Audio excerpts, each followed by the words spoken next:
여러분 2022년도를 맞이해서 여러분 행복하십니까?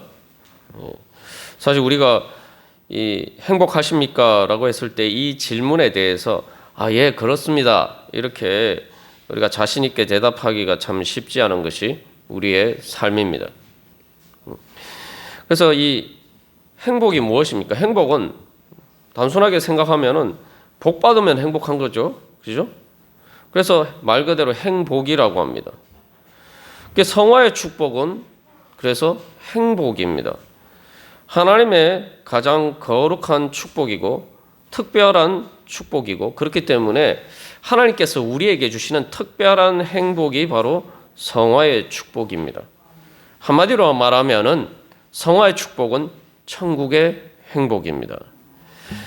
우리가 이 말씀을 통해서 거룩에 대한 우리의 잘못된 이 세상적인 관점에 따른 오해들에 대해서 우리가 살펴보고 말씀을 통해서 교정하는 시간을 가졌습니다.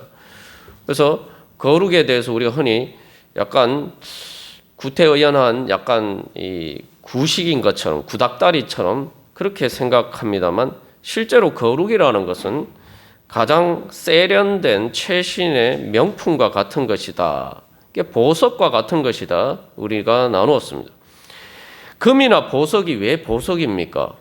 보석은 시간이 지나도 유행에 뒤처지는 것이 아니고 또한 가치가 변하지 않는 것이 보석입니다. 보석은 세월이 지나도 항상 빛나는 명품이죠. 그게 바로 보석이에요. 거룩은 바로 그 보석처럼 빛나는 하나님의 영광이 바로 거룩입니다. 그런데 우리가 또 거룩에 대한 또 다른 오해가 있습니다. 거룩은 행복과 거리가 멀다고 생각하는 경우가 많아요. 행복과 거리가 멀다고 생각한다, 이렇게 하면 잘 이렇게 와닿지 않습니다만, 한마디로 하면 거룩은 즐겁지 않다, 즐거운 것이 아니다, 즐거운 오락과는 무관한 것이다. 영어로 enjoy라고 합니다만 그 enjoy하고는 무관한 것이다. 오히려 그 반대되는 것이다. 우리가 이런 오해를 가지고 있을 때가 많습니다. 마치 중세 수도원의 그 수도사나 수녀의 그 무늬 없는 그러한 옷처럼 그렇게 우리가 거룩을 생각할 때가 많습니다. 마치 금은 예복처럼 우리가 거룩을 그렇게 오해할 때가 많습니다. 그래서 거룩이라고 하면은 우리가 뭔가 우중충하고 몸이 건조하고 딱딱하고 지루하고 따분하고 그런 것을 연상하기가 쉽습니다. 그러나 그것은 다 세상적인 사고방식이죠. 솔직히 말씀드리면 저도 하나님의 거룩한 은혜를 제대로 알지 못했을 때에는 이 하나님과의 관계를 그렇게 생각할 때가 많았단 말이죠. 예배 드리자 이러고 하면은 따분한 시간, 또 드리긴 드려야 되는데 즐거움하고는 이렇게 별로 이렇게 연결지어서 생각할 수가 없었습니다.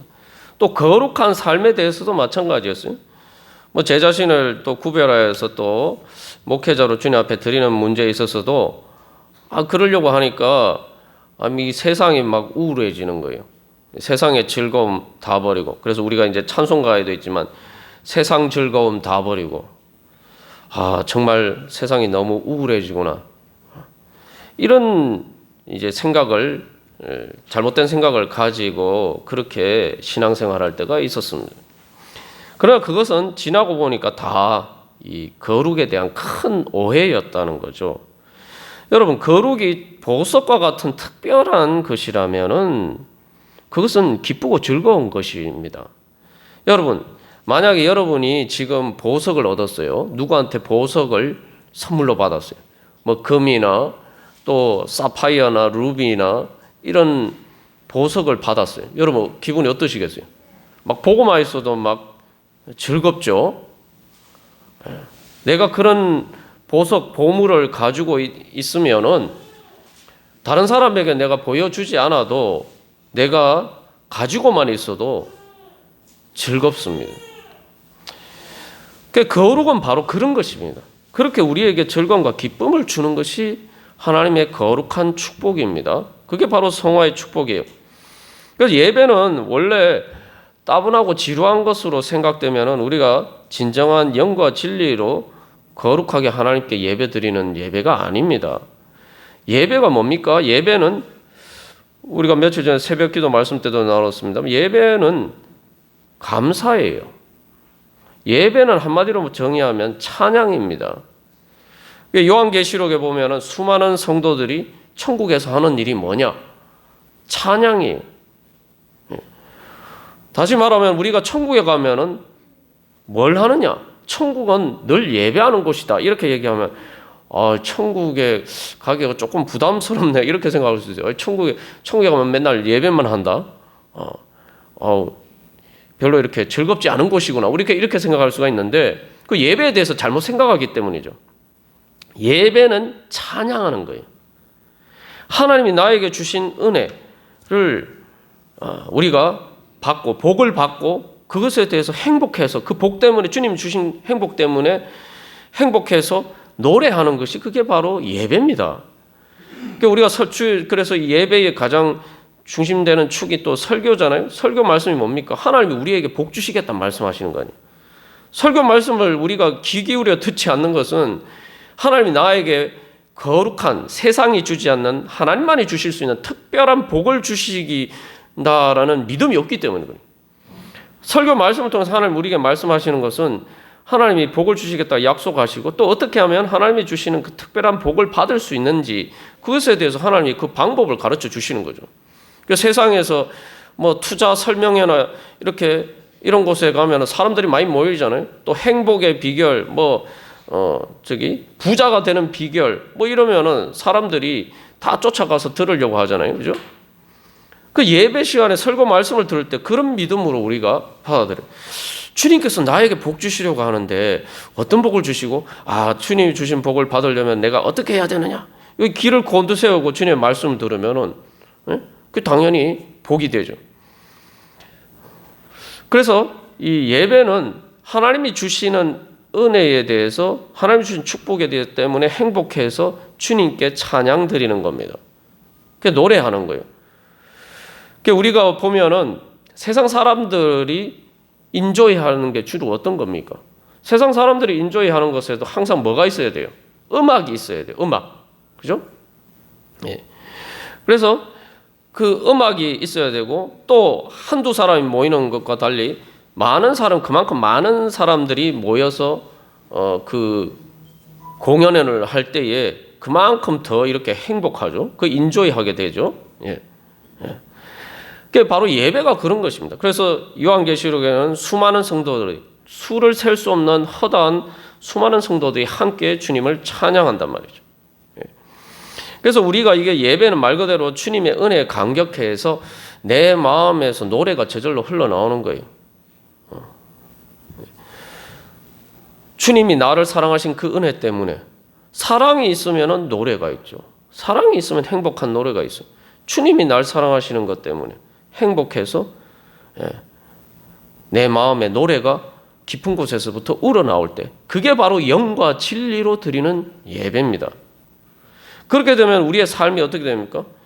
주님의 뒤를 따라가는 예수님을 따라가는 삶은 세상 즐거움 다 버리고 이러니까 우울한 삶이 아니라 세상 즐거움을 버리는 이유는 사도 바울이 고백한 것처럼 내가 예수 그리스도를 아는 지식이 가장 고상하기 때문에 모든 것을 배설물로 여긴다. 예수님이 주시는 그 즐거움과 기쁨을 누리는데 방해가 되는 것을 아낌없이 쓰레기처럼 버린다는 거죠. 그래서 그 사도 바울이 이야기하는 가장 고상한 예수 그리스도를 아는 지식이 가장 고상하다. 한글 성경이죠. 고상하다라고 번역되는데 그 말이 바로 우리가 지난번에 나눈 것처럼 거룩의 아름다운 덕이라고 할 때 그 덕을 영어로 번역할 때 excellency라고 번역하기도 하는데 바로 그 고상하다는 말이 excellent하단 말이에요.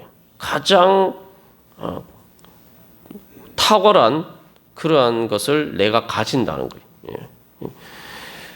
그래서 세상 즐거움을 버리는 것은 즐거움을 버리는 게 아니에요. 예수님을 통해서 얻는 즐거움을 위해서 그게 방해가 되기 때문에 버리는 거죠. 그래서 우리가 예수님의 뒤를 따라가는 삶은 더 이상 우울한 삶이 아니라 이 보물찾기와 같은 흥미진진한 삶이 됩니다. 진짜 이게 재밌는 삶이 돼요.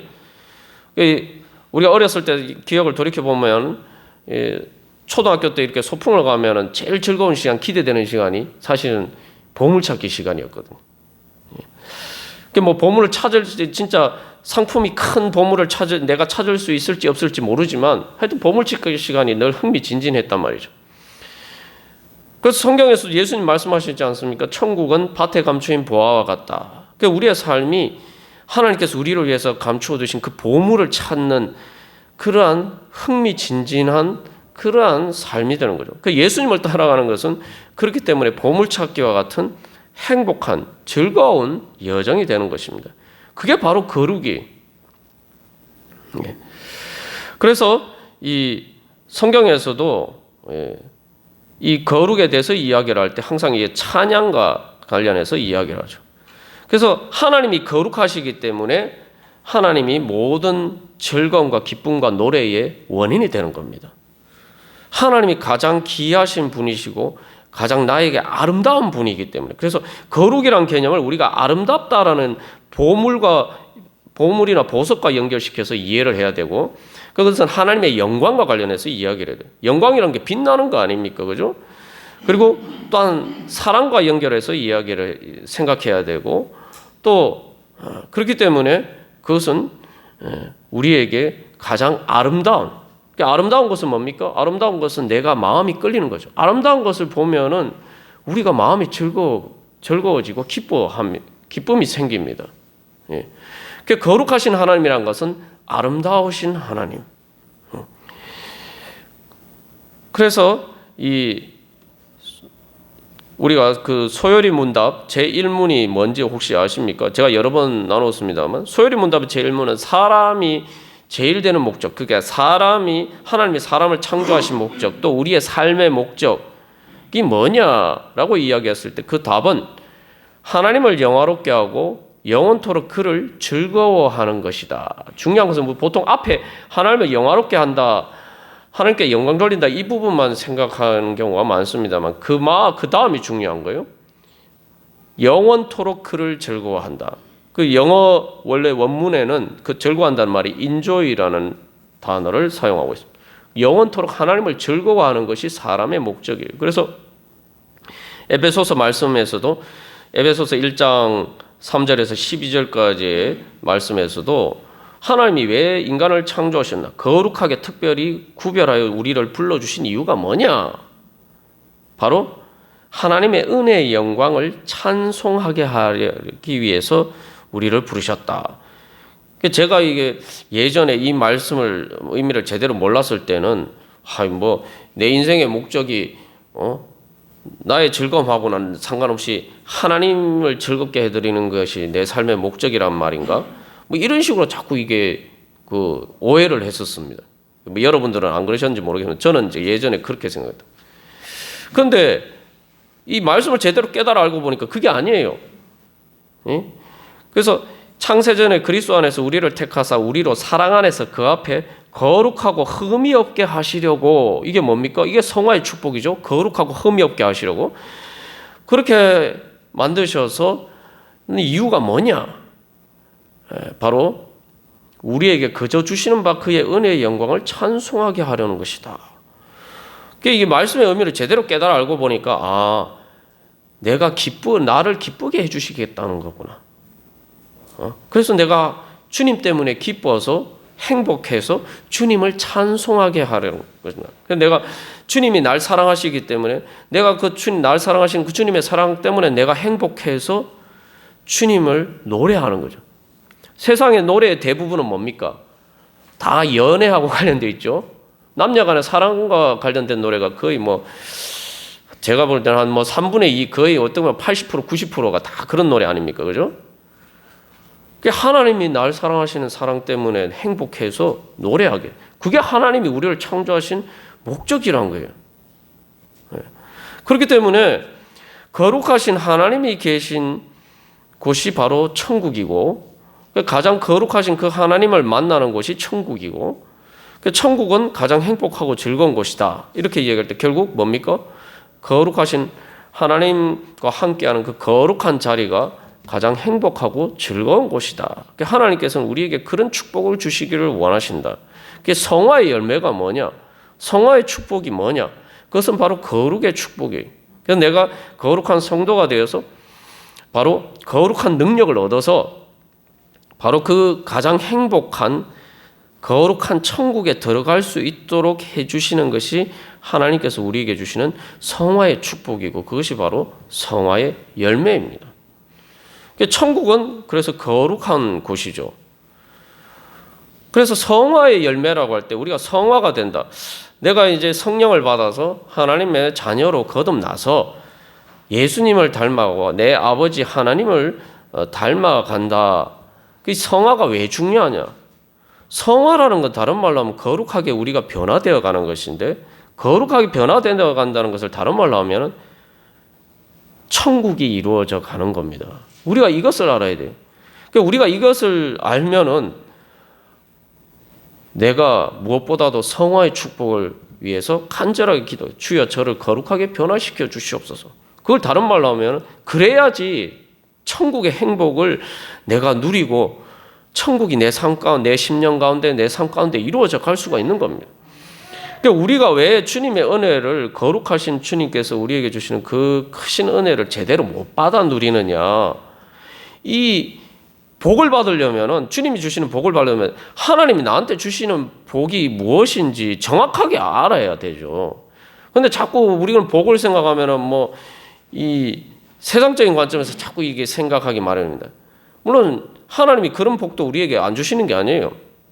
제 경험상 보면은 다 하나님 그런 복도 우리에게 다 주십니다. 근데 문제는 뭐냐 하면은 그런 복이 진짜 그런 복도 나에게 진짜 복이 되기 위해서는 내가 거룩하게 변화가 되어야지 그게 진짜 나에게 복이 되는 거예요. 여러분 보십시오. 사람들이 돈이 많으면 행복할 거라고 생각하는데 솔직히 말해서 대한민국에서 돈이 제일 많은 사람들 한번 보십시오. 행복한지. 형제 자매들끼리도 싸워요. 그게 말 지옥이죠. 형제 자매들끼리도 원수가 돼요. 거룩하지 않으니까 거룩하게 변화되지 않은 상태에서 돈만 많으니까 오히려 더 행복을 망가뜨리는 거예요. 그러니까 우리의 행복의 진짜 조건은 내가 거룩하게 변화가 돼야 돼요. 거룩하게 변화되어야 우리가 행복하고 즐거울 수가 있어요. 그래서 성화의 축복은 천국이 이루어져 가는 것이고 나가 정말 천국의 행복과 즐거움을 누리도록 만들어 주시기 위해서 하나님께서는 우리로 하여금 내가 거룩하니 너희도 거룩하게 되라. 하나님 그렇게 말씀하신 거예요. 거룩하게 되는 것이 진정한 행복의 비결이라는 것을 우리가 깨달아 알아야 됩니다. 그래서 이것은 이제 이 행복과 반대되는 것이 무엇인지 우리가 생각해 보면은 왜 거룩이 정말 진짜 가장 중요한 행복의 비결이구나. 그래서 하나님이 우리에게 복 주시려고 우리 입으로 하여금 거룩하라고 말씀하셨구나. 우리가 알 수가 있죠. 뭐 방금도 예를 들어서 말씀드렸습니다만 세상이 행복하지 않은 이유가 뭡니까? 사람들의 죄와 또 세상에서 겪는 어려움 때문이죠. 세상에서 겪는 어려움을 다른 말로 하면 사망의 권세입니다. 오늘 사도행전 26장 18절에서 눈을 뜨게 하여서 어둠에서 빛으로 사탄의 권세에서 하나님께로 돌아오게 하고 그래서 죄사함을 받아서 거룩하게 되도록 하나님이 은혜 베풀어 주셨다. 이 사도 바울이 고백하고 있죠. 그래서 우리가 세상에서 겪는 어려움들은 다 성경에서는 뭐라고 합니까? 죄를 통해서 사망이 왔다. 그 모든 것이 원인이 인간의 타락과 인간의 죄 때문이라는 거죠. 그래서 죽음도 바로 죄에서 왔고 우리가 이 땅에서 뭐 몸이 아프다든지 뭐 경제적으로 어렵다든지 이 모든 것들이 다른 사실은 사망의 그림자예요. 죽음의 그림자예요. 근데 우리가 이제 보통 제대로 깨달아 알지 못하는 것은 이것이 성경 말씀에서 분명히 죄에서 왔다라고 말씀하셨단 말이에요. 그러면은 이런 문제들을 근본적으로 해결하려면 죄의 문제를 해결해야 되는 거죠. 죄의 문제가 해결돼야 사망의 문제가 해결되는 거예요. 사망의 문제가 해결되는 건 우리가 죽어서 천국 가는 단순한 문제가 아니라 이 땅에 살아가면서 우리의 삶에서 몸이나 모든 삶으로 겪는 모든 그런 어두운 죽음의 그림자를 우리가 극복하고 이기고 그 가운데서 승리하면서 사도 바울이 고백한 것처럼 항상 기뻐하고 범사에 감사할 수 있는 능력을 얻는 게 그게 바로 거룩의 능력이에요.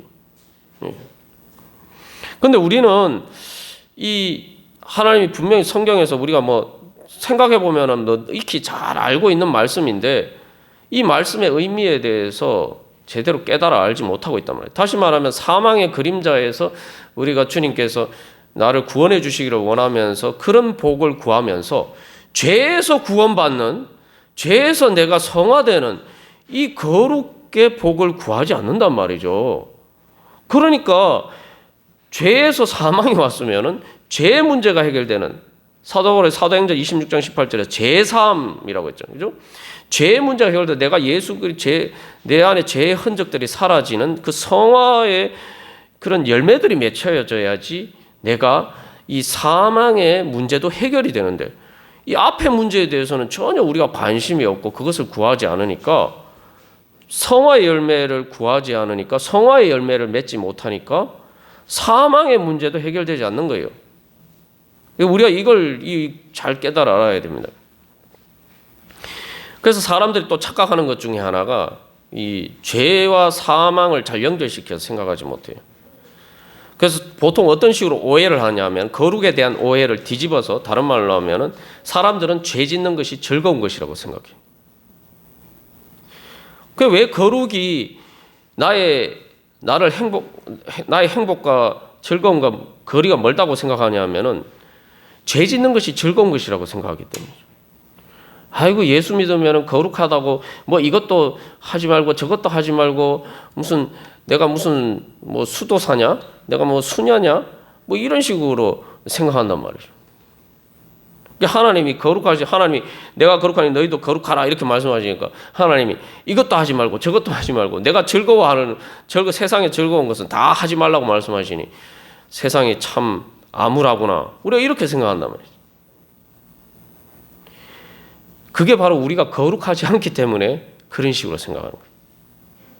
거룩하지 않기 때문에 죄가 즐거움이라고 생각하는 거예요. 그러니까 하나님이 죄를 버리고 거룩해져라 얘기하면은 하나님이 내 즐거움을 뺏어 가시는구나 이렇게 생각한다. 그러니까 예수를 믿으면 그렇게 생각 안 한다고 생각할지 모르지만 많은 예수 믿는 사람들도 마음의 중심에 겉으로는 그렇게 생각 안 하는 것처럼 보이지만 내 중심에 그렇게 생각할 때가 많아요. 그러니까 기회만 있으면은 내가 그렇게 해도 괜찮으면은 죄를 짓는 거예요. 내 욕심대로 행하는 거예요. 예. 그러니까 교회 안에 여러 가지 많은 문제들이 일어나지 않습니까? 교회 안에 문제들이 왜 신앙생활 하면서 거룩한 천국을 고대하는 사람들끼리 같이 모인 교회에서 신앙생활 하는 것이 왜 성도들 때문에 행복하지 않느냐? 행복한 신앙생활 할 수 없느냐? 여러분 이유가 뭡니까? 여러분 교회 오래 다녀보셔서 잘 아실 거 아니에요. 교회 생활하는데 행복하지 않게 만드는 가장 큰 이유가 뭡니까? 예배가 지루해서? 그거 아니죠. 같이 교회 다니는 사람들 때문에 힘들잖아요. 같이 교회 다니는 성도들이 성화가 안 돼서 서로를 행복하게 해주지 않는 것이 아니라 서로에게 상처를 주고 서로를 힘들게 만든다는 거예요. 그게 뭡니까? 그게 바로 죄의 문제 때문에 그런 거 아니에요. 사람들이 착각하는 것 중에 하나가 그래서 죄는 즐거움을 주는 게 아닙니다. 우리가 교회에서 하다못해 교회에서 신앙생활하는 것도 즐겁지 못하게 만드는 가장 큰 이유가 사람들의 죄 때문이에요. 그런데 우리가 또 착각하는 것 중에 하나가 내 죄야말로 다른 사람의 죄가 우리를 힘들게 만든다고 생각하지만 사실은 내 죄가 내 거룩하게 변화되지 않는 내 자신이 내 자신을 가장 힘들게 만들고 내가 행복하지 않도록 만든다는 사실을 우리가 인정하지 않을 때가 많아요. 여러분 한번 생각해 보십시오. 아주 단순하게 생각해 보면 여러분 죄 짓는 사람하고 여러분 같이 살기를 원하십니까? 죄 짓는 사람 옆에 있으면 행복합니까? 아니죠. 아니잖아요. 그죠? 근데 왜 우리는 죄를 즐겁다고 생각합니까? 다른 사람이 죄 짓는 다른 사람과 같이 사는 것은 싫어하면서 나는 죄 짓는단 말이야. 나는 그러니까 뭐냐면은 죄 짓는 나는 행복하지만 다른 사람이 내 죄 때문에 불행해지고 행복하지 않을 수는 있지만 죄 짓는 나는 내 죄를 내 마음대로 지으면 행복하다라고 착각하기 때문에 거룩하지 않기 때문에 죄의 노예가 되었기 때문에 그래서 이 사도 바울이 뭐라고 사탄의 권세에 사로잡혀 있으니까 그런 식으로 자꾸 착각하는 거예요. 그러면서 다른 사람이 죄 짓는 것은 싫고 내가 죄 짓는 것은 즐겁고 그런 식으로 착각하는 거죠. 그 예전에 제가 그 사춘기 때 그 뭐 대부라는 소설을 우연히 이제 보게 됐어요. 그 읽어보는데 대부라는 소설이 여러분 잘 아시다시피 미국의 마피아를 그린 소설 아닙니까? 제가 그 소설 읽고 얼마나 마음이 암울해졌는지 모르겠어요. 야, 뭐 이렇게 어두운 세상이 다 있네. 물론 그때 제 삶도 별로 이렇게 행복하지는 않았어요. 사춘기 때 사실 여러 가지 우울한 부분도 많았고 그렇지만 제 삶도 사실은 그만큼 그렇게 밝지는 않았는데 그 소설 보니까 야, 뭐 이런 세상이 다 있냐? 야, 이거 소설이니까 그렇겠지.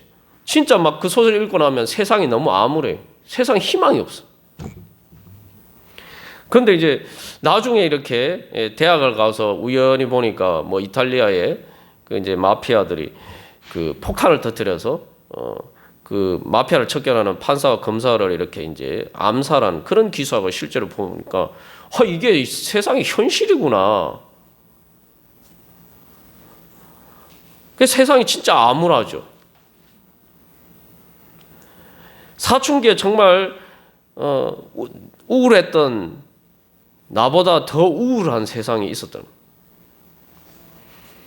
죄 때문에 그런 거죠. 죄 때문에. 그게 바로 지옥입니다. 사람들이 이제 전도를 하면은 제가 여러 번 말씀드린 전도를 하면 아이고 뭐 죽으면 다 끝이지 뭐 저기 천국이 어디 있습니까? 이렇게 말씀하시는 분들이 많아요. 그런데 여러분 그 지옥은 있습니까? 그러면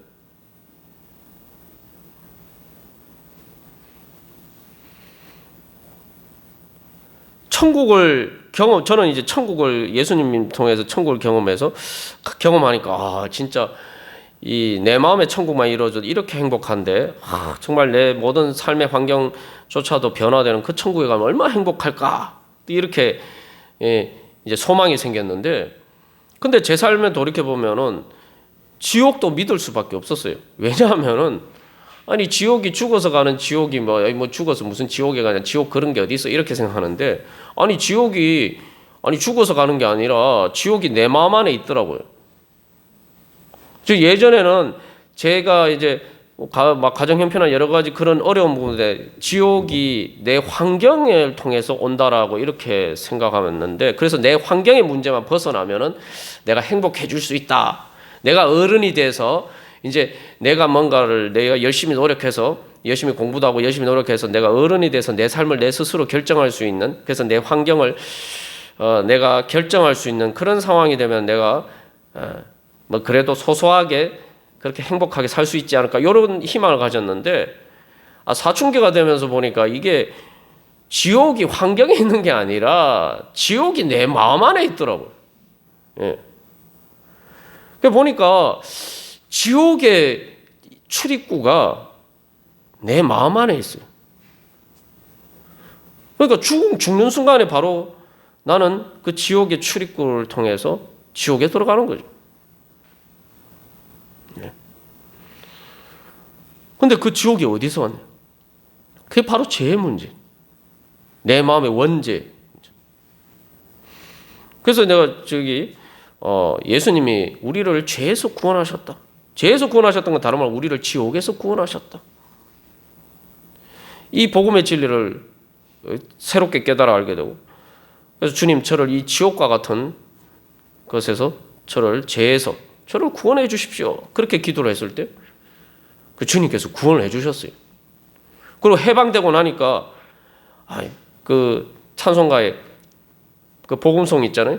나 자유 얻었네, 너 자유 얻었네, 우리 자유 얻었네. 이 찬양이 저의 찬양이 된 거예요. 너무 행복하고 좋은 거예요. 예전에는 사탄의 권세에 꽉 얽어매여서 어두움 속에서 막 방황하고 헤매고 있었는데 사도 바울이 어둠에서 빛으로. 그래서 제가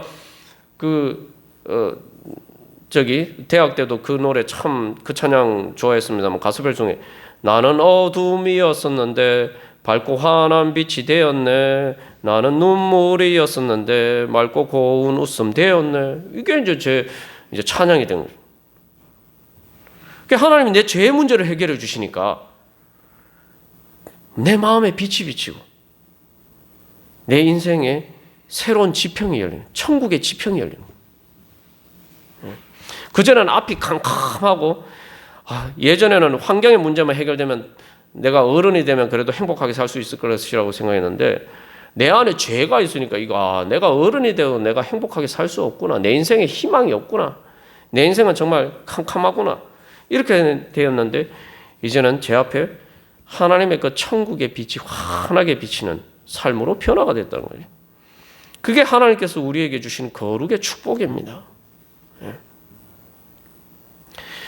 그래서 성령의 능력이 뭐냐? 바로 죄를 이길 수 있는 능력이에요. 죄를 이기면은 내 마음의 어둠이 물러가는 거예요. 그러니까 빛이 비치면은 환하게 밝아지잖아요. 요즘 춥지 않습니까? 그죠? 춥지만 태양빛이 좀 더 이렇게 강하게 비치는 봄이 되면은 빛만 비치면은 세상이 달라지죠. 세상의 풍광이 달라져요. 빛이 비치면은 차가운 겨울이 봄으로 변화가 되면서 새싹이 돋아나고 아름다운 꽃들이 피고 계절의 여왕이라는 5월처럼 온 세상이 아름답게 변화되죠. 마찬가지입니다. 죄의 어두움이 죄가 사라지면은 죄가 쉽게 말하면은 하나님의 영광의 빛과 반대되는 것이 죄예요. 그 죄의 근원이 사라지면은 하나님의 은혜 빛이 비치는 그 먹구름과 같은 것을 내 영혼에서 물러가고 하나님의 그 영광의 빛이 환하게 비치게 되고 그 죄가 사라지면은 바로 내 마음이 아름다운 봄날로 변화가 되는 겁니다. 내 마음의 천국이 이루어지는 거예요. 하나님이 우리에게 주시는 성화의 축복이 바로 그겁니다. 그러니까 복음이에요. 복음. 그래서 복음은 말 그대로 천국의 행복을 주시는 것이 하나님께서 우리에게 주시고자 하시는 복음입니다. 그래서 이 성령님을 통해서 우리에게 하나님의 유전자를 주셨다. 근데 하나님의 유전자가 뭡니까? 하나님의 유전자는 제가 여러분 앞에서 제가 대부 그 예를 들어서 말씀드렸습니다만 세상의 그 어떤 어두운 권세보다 더 강하신 분이 하나님이 거룩하신 하나님. 우리가 예수를 믿는다는 거 여러 번 부활과 관련해서도 말씀드렸습니다만 부활은 죽음을 이깁니다. 하나님 죄의 권세, 사탄의 권세가 센 것처럼 보이지만 우리가 주님을 따르면 사탄의 권세는 우리에게 더 이상 영향력을 미칠 수가 없어요. 하나님은 훨씬 강하십니다. 훨씬 강하신 정도가 아니라 어두운 가운데 빛이 비치면 어떻게 되죠? 어두움은 물러가죠. 우리는 빛과 어둠이 싸운다고 자꾸 착각할 때고 살 때가 많습니다. 빛과 어둠은 애시당초 싸움의 대상이 안 돼요. 빛이 비치면 어둠은 그냥 사라지는 거예요. 존재 자체가 사라지는 거예요. 그런데 그러면 내가 왜 맨날 죄의 권세를 이기지 못하고 살아가느냐? 하나님의 빛 가운데 내 자신을 드러내지 않아서 그런 거예요. 하나님이 힘이 없어서 그런 게 아니라 거룩한 성령님께서 능력이 없어서 그러신 것이 아니라 내가 거룩하신 하나님과 함께하면 거룩하신 주님을 따르는 거룩한 길에 서 있지 않기 때문에 내가 어두운 가운데 있기 때문에 성령의 능력은 하나님의 능력이에요. 우리가 성령을 받았다는 걸 믿어야 됩니다.